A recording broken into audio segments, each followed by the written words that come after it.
everybody, and welcome to Helicast by UND Aerospace.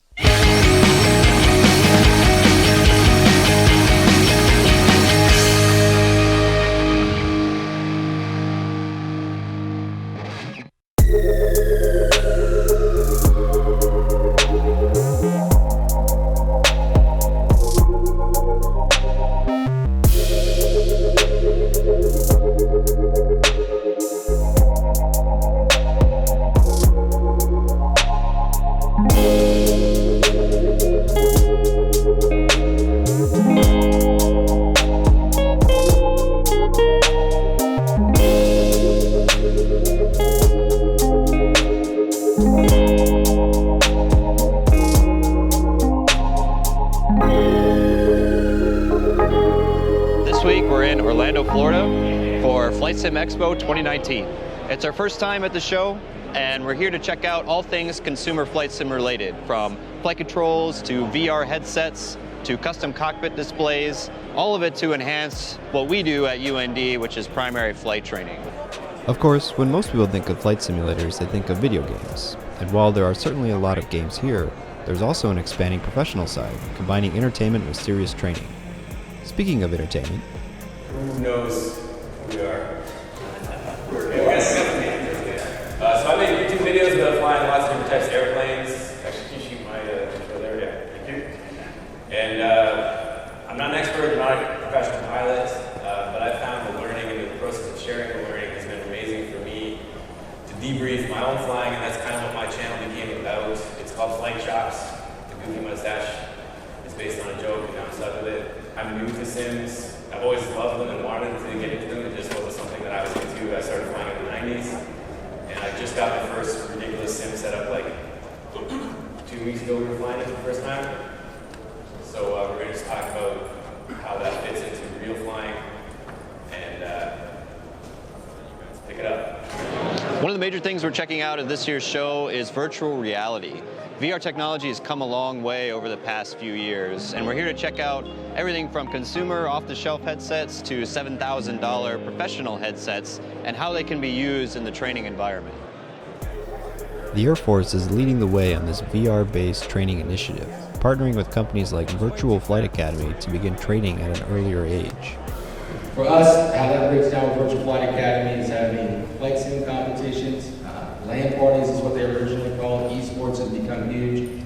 It taps into that esports model. And then we look at the Boy Scout and Girl Scout model, with Scouts earning Eagle Scout. And so we want to move over time to Eagle Scout for Naval Aviation, Eagle Scout for Air Force Aviation, Eagle Scout for American Airlines. I use that as an analogy, call them Eagle Wings. But the idea that a young man and woman can start learning and training back at 12, 13 and hit flight school, already have done all the content of the first year, year and a half of flight school in a simulated environment, not perfectly, not covering it all, but a lot. When a student shows up after spending 2 hours at home practicing in a simulator rather than trying to chair fly with a plunger and a toilet paper tube while staring at a poster, then that hour is even more meaningful. I'm Sergio Costa from helisimmer.com. Helisimmer.com is a website dedicated to helicopter flight simulation.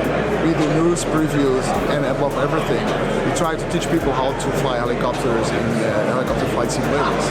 So if there's something you want to know about helicopter flight simming, head out to the website or join our group at Face on Facebook and just get into the most amazing community I've known for years. How many of you have tried flying helicopters and succeeded? Yeah, raise your hand. Flying helicopters, in my opinion, is practice, yes. Be persistent and be coherent. If you can get into VR for helicopters, it's a game changer. It really makes a huge difference. It makes a huge difference. It's not just something that is cool. I would risk it and say that VR is even more of a game changer, even more interesting for helicopters and for any other type of aircraft. Real helicopter pilots, a lot of guys that do simming for a lot of years. Just let me know if you need any help, and I'll try to help you the best I can. Okay, thank you very much for being here. See you next time. It's amazing. If you guys never came to these kinds of events, if you guys ever came to the Flight Sim Expo, you are missing out, guys. This is the place to be if you are into flight simulation.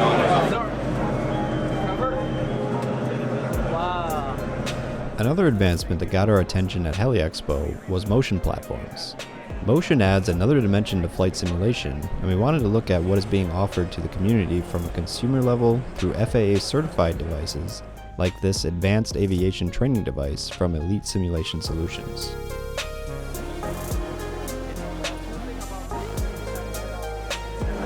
So what we're looking at is the TH22SM, so it's a single seat with motion. We also have a dual seat version, and either are available with or without motion. 3 degrees of freedom, pitch, roll, and heave. So it's just to give you enough cueing. You don't want to because most of your motion comes from the visual. You don't want to overdo the motion. We have a tablet-based instructor station with this, so you can have the instructor moving around, sitting next to whoever's getting a lesson done if you have the dual seat. And actually the instructor station is pretty cool, very intuitive. You can invoke all failures from here, change time, weather, invert an IMC and things like that. And it's all instant, actually. I can show you there too if you look at the screen.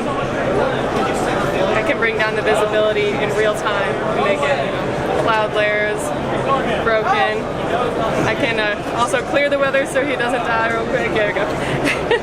All right, and then back to the map screen, you have all of these things. It supports playback and so forth. But helicopter-wise, the motion platform base is a couple inches on either side, so really where you feel it most is at low air speeds and hover taxi, and it really does make you kind of have to fine-tune the movement. When you're actually in forward flight, it's very small movement, so it's not anything that confuses students or interferes with the actual training aspect of it.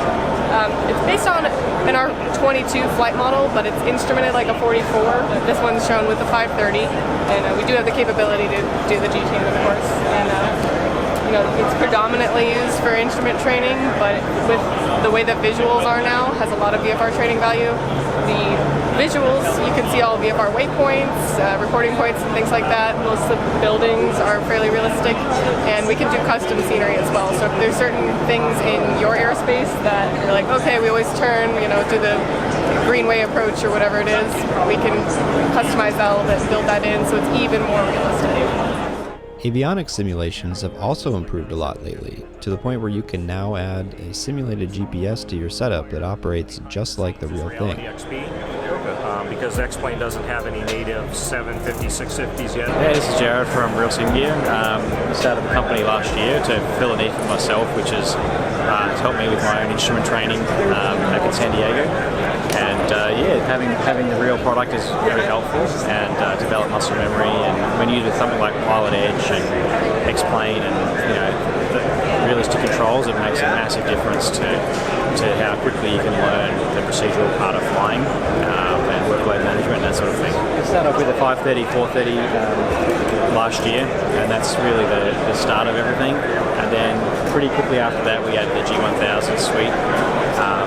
And you can see component parts of that in the TBM setup.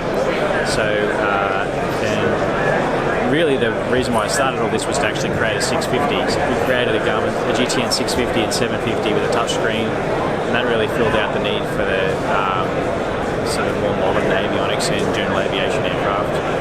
Yeah, we're just trying to listen to the community and see what they want and try and fill it in as best we can. And yeah, we've been busy in the last year launching a whole bunch of new products, and we've got a pretty good suite now, and I'm sure there's many more to come. Realistic instruments are a great improvement, but having a panel to put them in completes the home cockpit setup. Just tabletop avionics panels is really what's going on here. So everything integrated right into your panel, place it on your desk, and everything's connected, really simple. Support a lot of the different G1000 aircraft here. The 530, the 430, the 750. Got an iPad running here for the 6-pack, remote flight cockpit HD. It's a very affordable 6-pack. And ultimately, it's just really enhancing the realism factor in your home simulation. About 90% of what we do is actually custom panels. So for example, if you want to move the 530, the 430 unit over here to the left side, if if you want to support a different yoke mounting system, we do all of that. I personally really like the custom panels. They're a little more of a challenge, and you know, a customer can get exactly what they want for their environment. All metal construction, made in Chicago by me. They're powder coated, nice leather glare shield here on top with underlighting as well for a realistic panel environment. So that's what we're doing here at Stay Level, and yeah, we'll see you guys.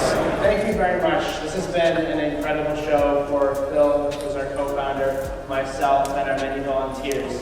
Thank you for being here. It's been an absolute pleasure to run this show for this weekend. We'll see you guys soon.